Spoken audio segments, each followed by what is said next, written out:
Capítulo 1. El reino de los señores de la muerte.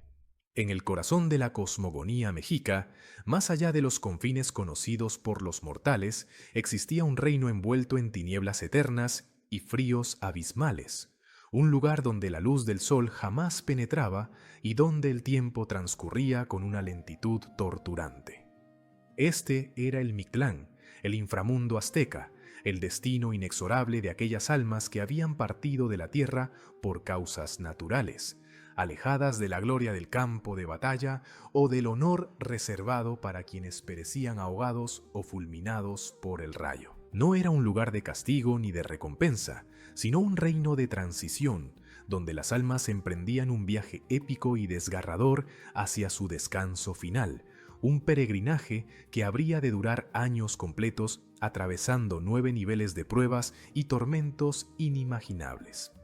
El Mictlán no era simplemente un destino, era una prueba suprema de resistencia y determinación, donde cada alma demostraría su valía ante los implacables señores de la muerte. Si este viaje por el inframundo azteca te fascina tanto como a nosotros, únete a la comunidad de Club Mitológico suscribiéndote al canal. Aquí descubrirás los secretos más profundos de las mitologías del mundo entero, narrados con la épica y el dramatismo que estas historias ancestrales merecen. Y ahora, antes de adentrarnos en los horrores y maravillas del Mictlán, cuéntame en los comentarios desde dónde nos estás viendo y si conocías esta fascinante mitología azteca. Tu participación enriquece nuestra comunidad y nos permite seguir explorando juntos estos relatos legendarios. El Mictlán era gobernado con mano de hierro por 2 deidades supremas, cuya sola mención provocaba temor reverencial entre los mexicas: Mictlantecutli, el señor de los muertos, y Mictecacihuatl, la señora de los muertos. Mictlantecutli era representado como un ser descarnado y aterrador. Su cuerpo esquelético, adornado con collares de ojos humanos y cubierto por una piel manchada con la sangre de incontables sacrificios. Su cráneo desnudo mostraba una sonrisa macabra y eterna. Sus cuencas vacías parecían mirar directamente al alma de quien osaba encontrarse con él. Vestía tocados de plumas de búho, ave sagrada de la noche y mensajera de la muerte, y su presencia emanaba un frío que congelaba hasta la esencia misma del espíritu. Este Señor Supremo de las Tinieblas no conocía piedad ni misericordia, pues su papel era mantener el orden en su reino oscuro y asegurarse de que ningún alma escapara del viaje que les había sido predestinado desde el momento mismo de su nacimiento. Junto a él reinaba Mictecacihuatl, la dama de la muerte, igualmente temible y venerada. Su figura era la de una mujer cadavérica con la mandíbula descarnada, siempre abierta como si estuviera lista para devorar las almas que llegaban a su dominio. Ella presidía sobre los huesos de los muertos y guardaba celosamente los restos de aquellos que habían completado su travesía.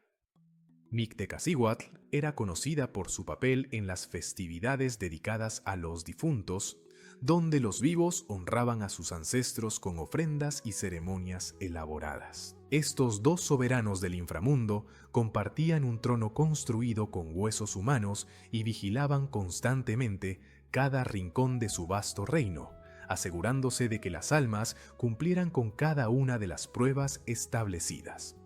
Su palacio, ubicado en el 9º y más profundo nivel del Mictlán, era el destino final de todo aquel que emprendía este viaje épico, el lugar donde finalmente encontrarían el descanso eterno que tanto anhelaban después de años de sufrimiento ininterrumpido. El viaje al Mictlán comenzaba en el preciso instante en que un Mexica exhalaba su último aliento en la tierra. Aquellos que morían de enfermedad, vejez o cualquier causa natural que no involucrara la gloria del combate o el favor directo de los dioses acuáticos estaban destinados a emprender esta travesía. Sus familiares los preparaban cuidadosamente para el largo camino que les esperaba, colocando junto a sus cuerpos ofrendas esenciales: agua para calmar la sed durante el recorrido, alimentos para mantener sus fuerzas y, lo más importante, un perro xoloitzcuintle. la criatura sagrada que serviría como guía y compañero en las primeras y más peligrosas etapas del viaje. Este perro sin pelo, venerado por los aztecas por su lealtad inquebrantable y su conexión con el mundo espiritual, era sacrificado junto al difunto para que pudiera acompañarlo en su travesía por el inframundo. Sin este compañero fiel, el alma estaría condenada a vagar eternamente en las orillas del primer río sin poder cruzarlo jamás, perdida para siempre en un limbo de desesperación y soledad absoluta. Los 9 niveles del Mictlán no eran simples escalones en un descenso físico, sino dimensiones completas de sufrimiento y prueba, cada una diseñada para desafiar la resistencia del alma de maneras específicas y aterradoras. El alma debía atravesar cada nivel completamente, enfrentando los horrores únicos que habitaban en ellos, sin posibilidad de retorno ni de descanso verdadero hasta alcanzar el final. Este viaje de años no transcurría de manera uniforme. Cada nivel consumía diferentes cantidades de tiempo según la dificultad de sus pruebas y los obstáculos que el alma debía superar. Algunos niveles se atravesaban en meses de tormento constante, mientras que otros parecían extenderse por eternidades dentro de eternidades. El concepto mismo del tiempo en el Mictlán era diferente al de la tierra de los vivos, pues en aquel reino oscuro los momentos se estiraban y comprimían según la voluntad de los señores de la muerte y la naturaleza de cada prueba específica. La preparación para este viaje comenzaba mucho antes de la muerte física. Los mexicas vivían sus vidas conscientes de que este destino les aguardaba, y por ello mantenían rituales y prácticas que honraban a Mictlantecutli y Mictecacihuatl. Se realizaban ofrendas periódicas en los templos dedicados a estas deidades, donde los sacerdotes ofrecían copal, flores y sacrificios para mantener el favor de los señores del inframundo. Las familias criaban perros xoloitzcuintles específicamente para este propósito sagrado, asegurándose de que estos animales fueran tratados con respeto y cuidado durante toda su vida, pues eventualmente cumplirían la función más importante de todas: guiar a sus amos a través de las tinieblas. Los ancianos transmitían a las nuevas generaciones el conocimiento sobre cada uno de los 9 niveles, describiendo con detalle macabro los horrores que aguardaban y las estrategias que el alma debía emplear para sobrevivir a cada prueba.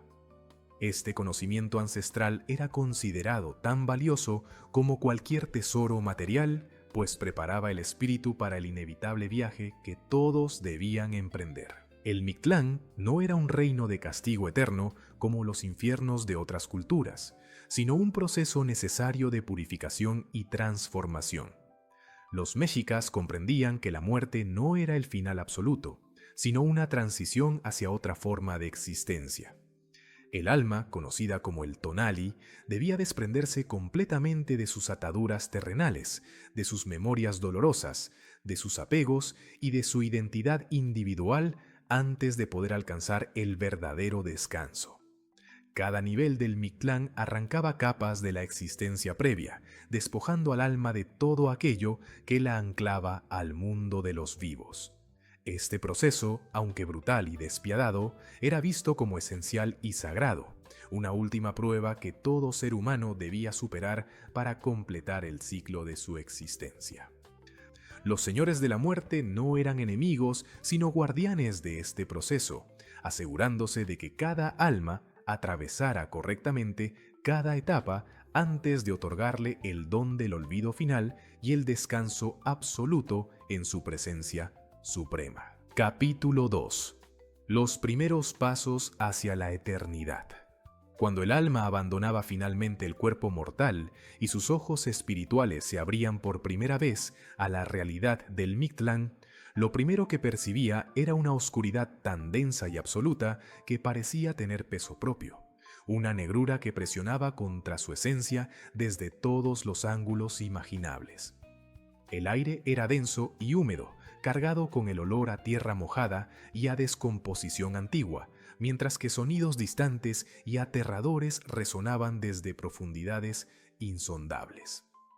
El alma se encontraba de pie en la orilla de un río vasto y turbulento, cuyas aguas oscuras fluían con una corriente tan poderosa que parecía capaz de arrastrar no solo cuerpos, sino también espíritus hacia un olvido prematuro.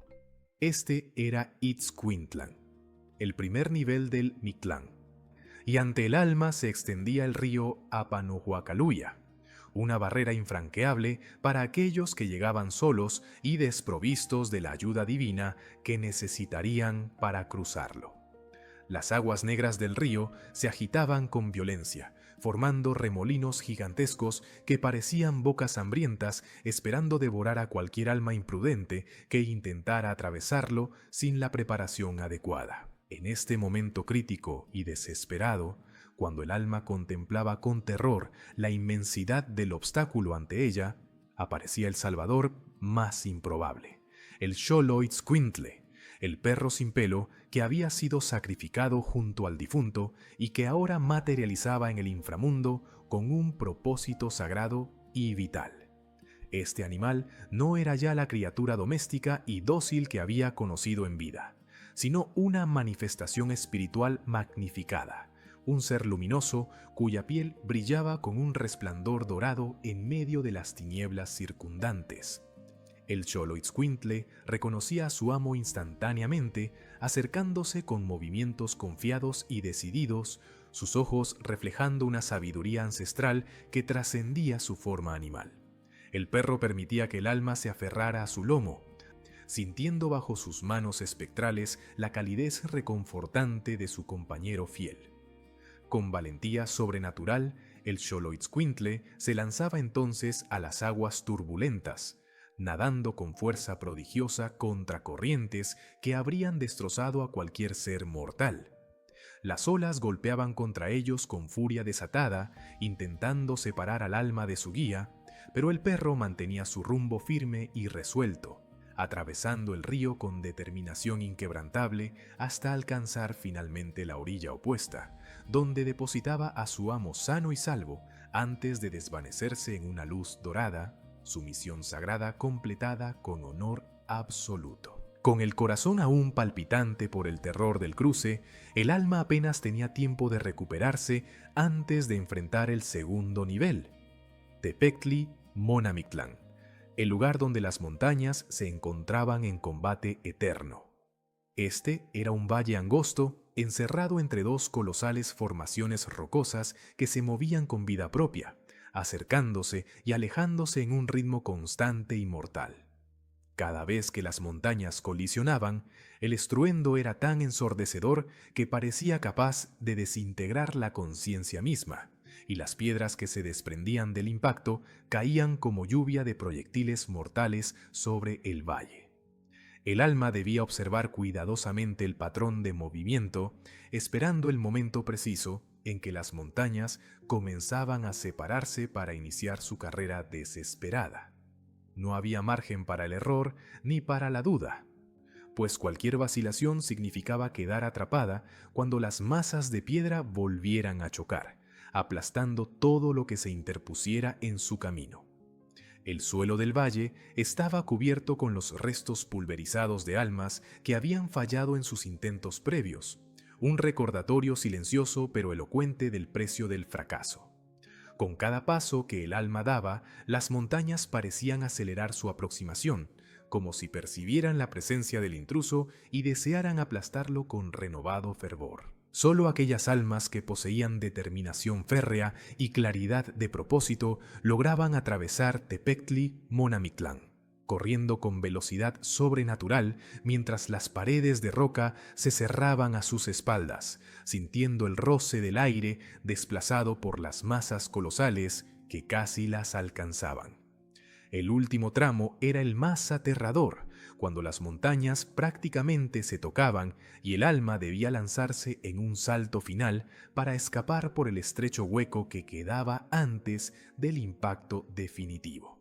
El sonido del choque resonaba a sus espaldas como un trueno apocalíptico mientras el alma rodaba por el suelo del tercer nivel, exhausta pero victoriosa. No había tiempo para celebrar, pues ante ella se alzaba ahora Itztepetl, El cerro de obsidiana cortante, una montaña enteramente formada por cristales volcánicos afilados como navajas, brillando con destellos oscuros bajo una luz que no tenía fuente visible. Cada superficie de la montaña estaba cubierta por filos microscópicos capaces de desgarrar no solo la carne espectral, sino también la esencia misma del alma que osara trepar por sus laderas traicioneras. El ascenso por Itztepetl era una tortura refinada y prolongada. Cada movimiento resultaba en cortes profundos que atravesaban al alma con dolor indescriptible. La obsidiana no solo cortaba, sino que absorbía parte de la energía vital con cada herida infligida, debilitando progresivamente al viajero mientras éste se esforzaba por alcanzar la cima. El alma debía elegir cuidadosamente cada punto de apoyo, buscando las pocas áreas menos afiladas donde pudiera apoyarse sin sufrir daño catastrófico, pero incluso estas zonas relativamente seguras seguían causando dolor constante. La sangre espectral que fluía de las heridas se solidificaba instantáneamente al contacto con la obsidiana, creando nuevos filos cortantes que hacían el descenso posterior aún más peligroso que la subida. Muchas almas quedaban atrapadas a medio camino, demasiado heridas para continuar, pero incapaces de retroceder, sus lamentos resonando eternamente en las laderas cristalinas como advertencia para los viajeros futuros. Solo la memoria de los seres amados dejados en la tierra y la promesa del descanso final daban a las almas la fuerza necesaria para continuar su ascenso doloroso, arrastrándose centímetro a centímetro hacia la cumbre distante. Finalmente, después de lo que parecían eternidades de sufrimiento, el alma alcanzaba la cima de Itztepetl y contemplaba el descenso hacia el cuarto nivel. Desde aquella altura vertiginosa podía ver Itzehecayan extenderse ante ella como un desierto helado e infinito, un páramo blanco donde el viento aullaba con furia sobrenatural y la nieve caía en cortinas tan densas que bloqueaban completamente la visión. Este era el lugar de los vientos helados, donde 8 collados sucesivos se alzaban como olas congeladas en un océano de hielo eterno. El descenso desde Itztepetl ya constituía un desafío formidable, pues las heridas recibidas durante el ascenso dificultaban cada movimiento, pero el verdadero tormento comenzaba al tocar el suelo de Itzehecayan. El frío en este nivel no era simplemente una temperatura baja, sino una fuerza activa y malévola que buscaba congelar la esencia misma del alma, apagando el fuego interno que mantenía la conciencia y la voluntad encendidas. El viento no solo golpeaba con fuerza física capaz de derribar al viajero, sino que llevaba consigo lamentos de almas perdidas y susurros engañosos que intentaban desorientar y desmoralizar a quien los escuchaba. El alma debía atravesar los 8 collados uno tras otro, escalando y descendiendo cada formación helada mientras la tormenta arreciaba sin piedad. Cada collado era más alto y empinado que el anterior, y la nieve acumulada ocultaba grietas profundas donde un paso en falso significaba caer en abismos de oscuridad congelada de los cuales no había retorno posible. El viento cambiaba de dirección constantemente, a veces empujando al viajero hacia adelante con violencia incontrolable, otras veces oponiéndose frontalmente como un muro invisible de fuerza pura. Las manos espectrales del alma se entumecían hasta perder toda sensibilidad. Los pies se congelaban hasta el punto de quebrarse con cada paso, y la visión se nublaba por las lágrimas de hielo que se formaban constantemente en los ojos. El octavo y último collado se alzaba como una muralla imposible, su cumbre invisible entre las nubes de nieve arremolinada. Pero el alma, habiendo llegado tan lejos y superado tantos horrores, encontraba en lo más profundo de su ser una reserva final de determinación, un resto de la fuerza vital que había tenido en vida, y con un último esfuerzo supremo alcanzaba la cima y descendía hacia el quinto nivel, dejando atrás el infierno helado de Itzehecayan. Los primeros niveles habían sido superados, pero el alma sabía que lo peor aún estaba por venir, pues los niveles restantes guardaban horrores aún más terribles que pondrían a prueba no solo su resistencia física, sino también su cordura y su voluntad de continuar existiendo. Capítulo 3. Las pruebas finales del alma. Al cruzar el umbral del quinto nivel, el alma se encontraba en un territorio completamente diferente a los anteriores. Un lugar donde la naturaleza misma de las pruebas cambiaba de lo físico a lo psicológico y espiritual. Paniekatakoyan, el lugar donde ondean las banderas, se extendía como una llanura interminable bajo un cielo color sangre que pulsaba con luz enfermiza. Miles y miles de estandartes rasgados y manchados se alzaban desde postes de hueso humano, agitándose violentamente en un viento que soplaba desde todas direcciones simultáneamente. Cada bandera llevaba grabados los pecados, arrepentimientos y vergüenzas de las almas que habían pasado antes, sus memorias más dolorosas expuestas para que todos las vieran. El viento aquí no era frío ni caliente, sino que llevaba consigo voces fantasmales que susurraban constantemente los errores cometidos en vida, los amores traicionados, las promesas rotas, las oportunidades desperdidas.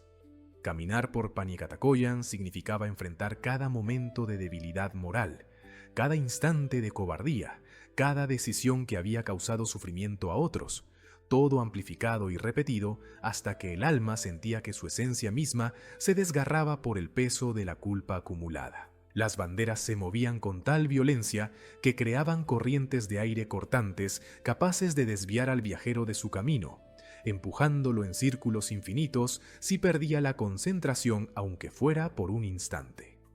El suelo bajo los pies del alma era inestable, hundiéndose con cada paso como si fuera arena movediza hecha de cenizas de los arrepentimientos de generaciones incontables.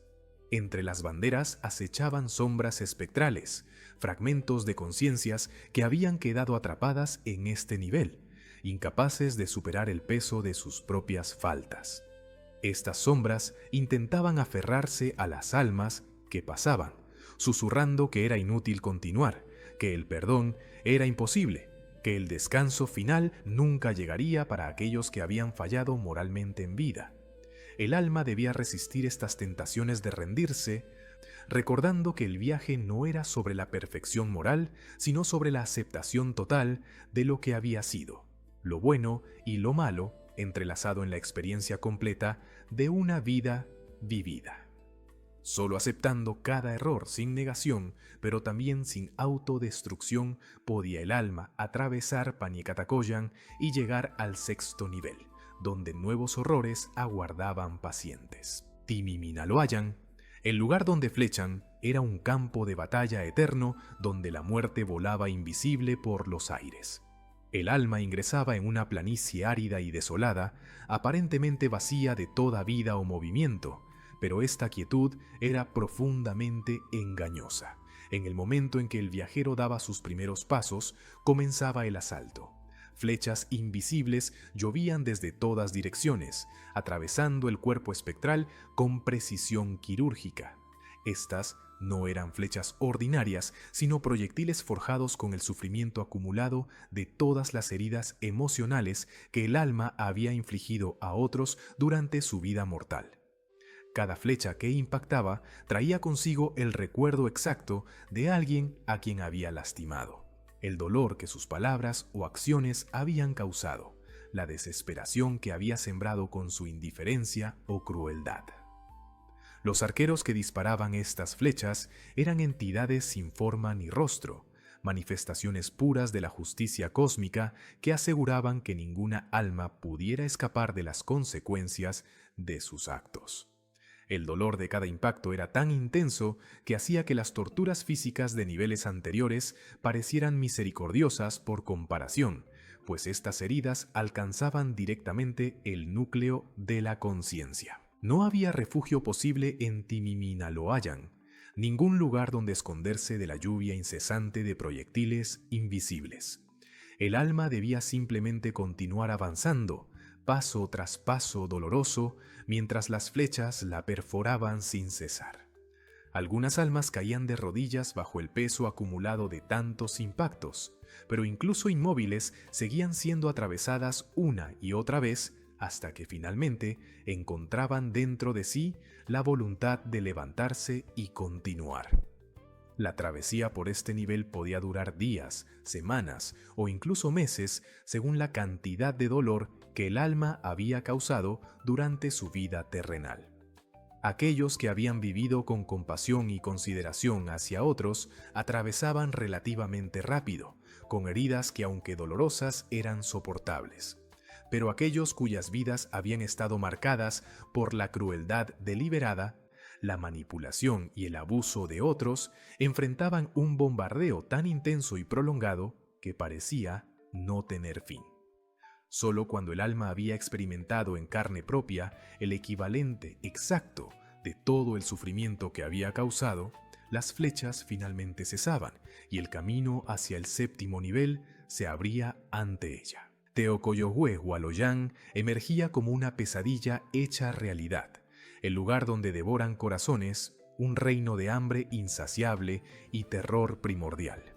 Este nivel era una caverna colosal cuyas paredes pulsaban con vida orgánica y repulsiva, cubiertas de membranas translúcidas que revelaban venas oscuras bombeando fluidos nauseabundos. El suelo era húmedo y viscoso, moviéndose bajo los pies del alma como si fuera el interior de un estómago gigantesco. La oscuridad aquí era casi total, rota solo por un brillo fosforescente enfermizo que emanaba de hongos monstruosos que crecían en formaciones grotescas. El aire era denso y difícil de respirar, cargado con el olor a carne putrefacta y a ácidos digestivos. Pero lo más aterrador no era el ambiente, sino las criaturas que habitaban este lugar abominable. En este nivel moraba Xochitonal, la iguana gigantesca cuyo tamaño superaba al de templos enteros, un reptil primordial, con escamas tan duras como el jade más resistente y ojos que brillaban con inteligencia malévola. Esta bestia ancestral había sido designada guardiana del séptimo nivel, encargada de devorar los corazones de las almas que pasaban, no para destruirlas, sino para purificarlas mediante el consumo y la digestión espiritual. El encuentro con Xochitonal era inevitable, pues la criatura bloqueaba completamente el único pasaje que conducía hacia el octavo nivel. El alma debía acercarse voluntariamente a las fauces abiertas de la iguana, enfrentando el terror instintivo de ser devorada. Xochitonal abría su boca descomunal, revelando filas interminables de dientes como dagas de obsidiana, y su lengua se extendía capturando al alma y arrastrándola hacia el interior de su garganta. La experiencia de ser tragada era de horror absoluto, sintiendo cómo las paredes musculares del esófago comprimían la conciencia mientras el alma descendía hacia el estómago de la bestia. Una vez dentro, el corazón espectral del alma era separado de su esencia mediante ácidos que no quemaban la carne, sino que disolvían los apegos emocionales, las pasiones descontroladas y los deseos que habían gobernado la vida mortal. Este proceso de digestión parcial duraba un tiempo indeterminado, durante el cual el alma experimentaba la muerte de su antiguo yo emocional. Finalmente, Xochitonal regurgitaba al alma transformada, ahora más ligera y despojada de cargas emocionales que ya no necesitaba. El viajero emergía cubierto de fluidos espirituales, pero fundamentalmente cambiado, más cerca del estado de paz que encontraría en el nivel final. Junto a Xochitonal, otros seres sobrenaturales acechaban en las profundidades de Teocoyohue Hualoyán y en el camino hacia el octavo nivel. Tepeyoyotl, el dios de las montañas y de los jaguares, manifestaba su presencia como un felino colosal cuyo pelaje parecía hecho de piedra volcánica viva y cuyos ojos eran pozos de oscuridad absoluta. Este dios rugía con la voz de terremotos y avalanchas, su aliento arrastrando rocas y causando temblores que hacían que el suelo se abriera en grietas profundas. Tepeyoyotl no atacaba directamente a las almas, sino que observaba, juzgando su valía y determinando si merecían continuar. Su presencia misma era una prueba, pues el miedo que inspiraba podía paralizar completamente al viajero más valiente. Solo aquellos que mantenían su determinación firme ante la magnificencia aterradora del dios jaguar recibían su aprobación silenciosa para continuar. Más adelante, cuando el alma se acercaba al 8º nivel, encontraba a Mictlecayotl, el despiadado dios del viento del norte, cuya forma era apenas perceptible como un torbellino de aire helado y cortante que aullaba con voces de todos aquellos que habían perecido congelados. Este dios no mostraba misericordia ni comprensión, solo fuerza bruta que intentaba arrasar al alma y devolverla a niveles anteriores. Apanohualoyan, el 8º nivel, presentaba el segundo y último cruce del río, pero este era vastamente diferente del primero. Ya no había Xoloitzcuintle que ayudara, pues ese compañero había cumplido su misión en el primer nivel. Este río era más ancho, más profundo y más violento que el Apanohuacaluya, sus aguas negras arremolinándose con furia apocalíptica. El alma debía cruzarlo completamente sola, utilizando solo la fuerza que le quedaba después de superar 7 niveles de tormento ininterrumpido. Las corrientes arrastraban consigo los últimos vestigios de la identidad terrenal, despojando al alma de nombres, memorias de seres amados y recuerdos de experiencias que habían definido su existencia mortal. Cada brazada en el agua fría significaba olvidar algo más, perder otra pieza de lo que había sido. Al alcanzar la orilla opuesta, el alma ya no recordaba su nombre ni su historia, solo conservaba la esencia pura de su conciencia y el impulso de completar el viaje. Ante ella se abría finalmente el descenso hacia Chikunamictlán, el 9º y último nivel, donde los señores de la muerte aguardaban para otorgar el regalo final del descanso eterno. Capítulo 4. El descanso eterno y el legado inmortal. Chikunamictlán se revelaba ante el alma como un reino de quietud absoluta, tan diferente de los niveles anteriores que parecía pertenecer a una dimensión completamente distinta de la realidad. Este 9º y último nivel del Mictlán era un vasto salón de piedra negra pulida hasta brillar como obsidiana líquida, iluminado por una luz tenue y plateada cuyo origen no podía discernirse. El silencio aquí era tan profundo que se podía escuchar el latido inexistente del corazón espectral, tan completo que cada pensamiento resonaba como un grito en la mente del viajero. Las paredes se extendían hacia alturas imposibles de calcular, cubiertas con glifos aztecas que contaban las historias de cada alma que había completado el viaje desde el principio de los tiempos. El suelo era perfectamente liso, reflejando la forma espectral del alma como un espejo oscuro que mostraba no la apariencia física que había tenido en vida, sino la esencia pura de lo que había quedado después de atravesar los 8 niveles de purificación brutal. En el centro exacto de este salón majestuoso y aterrador se alzaba el trono de los señores de la muerte, una estructura colosal construida enteramente con huesos humanos blanqueados y perfectamente ensamblados, brillando con un resplandor fantasmal que pulsaba suavemente como si aún conservara vestigios de la vida que alguna vez animó esos restos. Sobre este trono descansaban Mictlantecutli y Mictecacihuatl, en toda su magnificencia terrible, observando la aproximación del alma con ojos que habían presenciado el paso de incontables generaciones. Mictlantecutli se inclinaba hacia adelante, su esqueleto adornado con los símbolos de su autoridad suprema sobre la muerte, su corona de plumas de búho proyectando sombras danzantes sobre su cráneo descarnado. A su lado, Mictecacihuatl permanecía inmóvil como una estatua de pesadilla, su mandíbula abierta en una sonrisa eterna que podía interpretarse tanto como bienvenida como amenaza. Entre sus manos huesudas sostenía un recipiente hecho de jade oscuro donde descansaban los tonali de millones de almas que habían completado su viaje antes. La presencia de estos señores supremos del inframundo era abrumadora. irradiando un poder tan antiguo y fundamental que parecía anterior a la creación misma del mundo.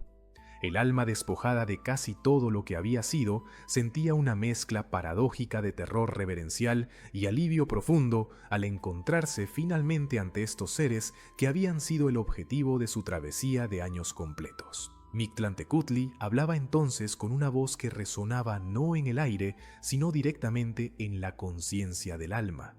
Un sonido que era simultáneamente el susurro del viento entre tumbas antiguas y el rugido de avalanchas que sepultaban ciudades enteras. Sus palabras no eran de juicio ni de condena, sino de reconocimiento simple y directo. El alma había completado el viaje que todos debían emprender. Había enfrentado cada prueba sin rendirse ni desviarse del camino establecido desde tiempos inmemoriales. Cada herida sufrida, cada pérdida experimentada, cada fragmento de identidad abandonado en los niveles anteriores había sido necesario para alcanzar este momento final. Mictecacihuatl extendía entonces su mano esquelética, invitando al alma a acercarse sin miedo, pues ya no había nada que temer en este lugar de descanso final. El alma obedecía, sintiendo cómo los últimos vestigios de ansiedad, dolor y añoranza se disolvían con cada paso que daba hacia el trono de huesos. Al llegar ante los señores de la muerte, el alma se arrodillaba no por obligación, sino por gratitud inmensa, reconociendo que estos seres temibles eran en realidad liberadores misericordiosos que ofrecían el único verdadero descanso posible después de la experiencia agotadora de la vida mortal. En ese instante supremo y transformador, Mictecacihuatl realizaba el acto final del viaje. Separaba el tonali, la esencia más pura del alma, de cualquier resto de identidad individual que aún persistiera. Este proceso no era doloroso, sino profundamente liberador, como quitarse finalmente una armadura que se había llevado puesta durante demasiado tiempo. El tonali emergía brillando con luz propia, una esfera de energía consciente, pero libre de ego, de deseos, de miedos y de apegos.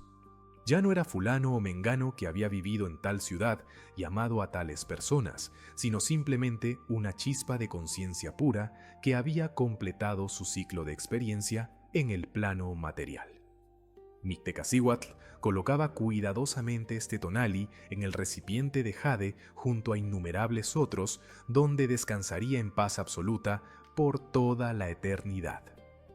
No había más sufrimiento posible, no más luchas ni conflictos, no más separación ni pérdida.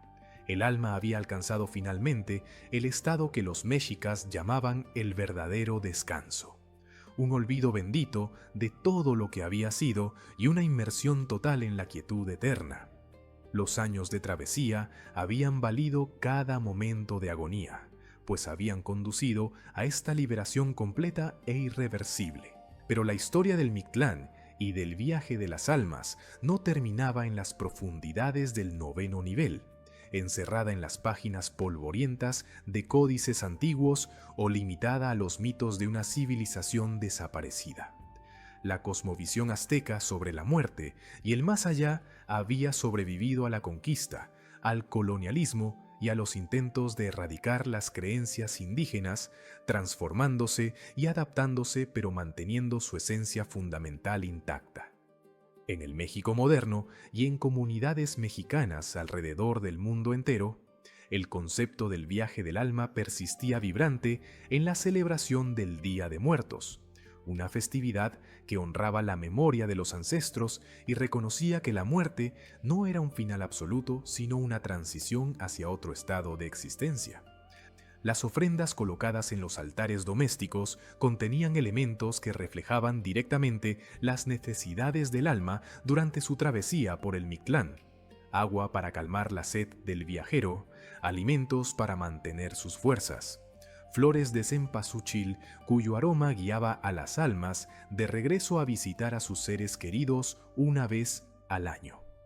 Esta conexión entre pasado mítico y presente vivo demostraba la profundidad y relevancia continua de la cosmología azteca. El Xoloitzcuintle, Aquel perro sagrado sin pelo que había guiado a innumerables almas a través del primer río del Mictlán, continuaba siendo venerado y protegido como patrimonio cultural invaluable.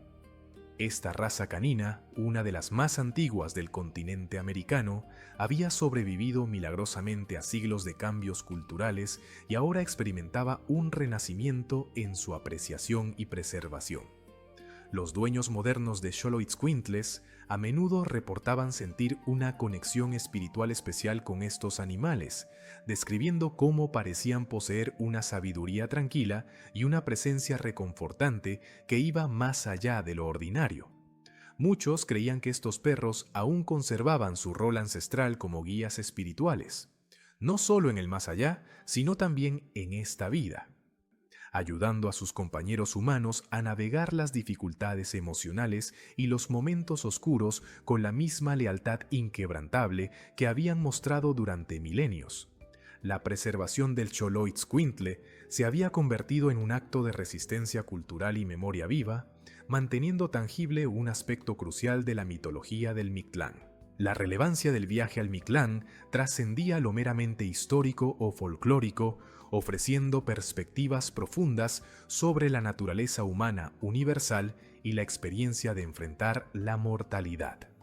Los 9 niveles del inframundo azteca podían interpretarse como metáforas poderosas del proceso psicológico de aceptar la muerte y soltar los apegos terrenales. Cada prueba representaba un aspecto diferente del desprendimiento necesario.